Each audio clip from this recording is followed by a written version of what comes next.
1976 সালে একটি গ্যারেজ থেকে শুরু হয়েছিল এক প্রকল্পের যাত্রা। 5 দশক পর সেই ছোট্ট প্রকল্পটি এখন $3.5 ট্রিলিয়ন এক দানবীয় শক্তিতে পরিণত হয়েছে। চলতি সপ্তাহে নিজেদের 50তম প্রতিষ্ঠাবার্ষিকী উদযাপন করছে প্রযুক্তি বিশ্বের আইকন অ্যাপল।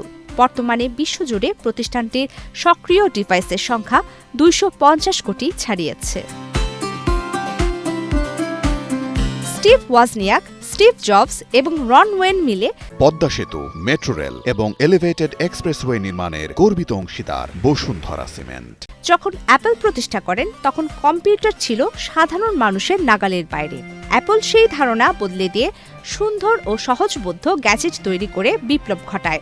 ক্যালিফোর্নিয়ার কুপারটিনোতে এখন তাদের বিশালাকার সদর দপ্তর, যেখানে কাজ করছেন 1,66,000 কর্মী।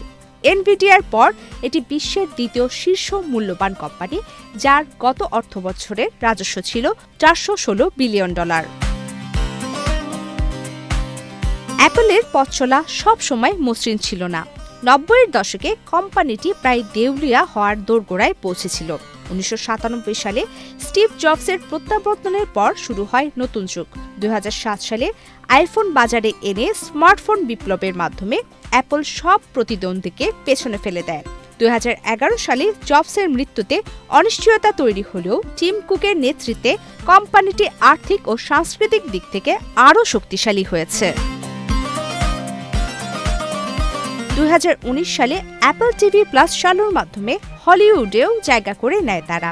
2022 সালে কোডা সিনেমার জন্য প্রথম স্ট্রিমিং সার্ভিস হিসেবে অস্কারে সেরা চলচ্চিত্রের পুরস্কার জেতে Apple.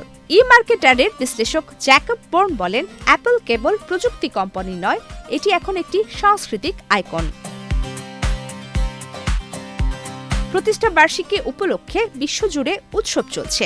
New York grand central স্টোরে অ্যালিশিয়া কিসের কনসার্ট থেকে শুরু করে সিডনি অপেরা হাউসে আলোকসজ্জা সবই নজরকাড়া। সিইও টিম কুক এক চিঠিতে লিখেছেন, যারা ভিন্নভাবে চিন্তা করতে পারে তারাই পৃথিবীকে এগিয়ে নিয়ে যায়। অর্ধশতক পূর্ণ করলেও অ্যাপলের সামনে এখন বড় চ্যালেঞ্জ কৃত্রিম বুদ্ধিমত্তা। এআই দৌড়ে অ্যাপল কিছুটা পিছিয়ে আছে বলে মনে করছেন বিশ্লেষকেরা। পাশাপাশি 65 বছর বয়সী টিম কুকের অবসরের বিষয়টি নিয়েও গুঞ্জন চলছে।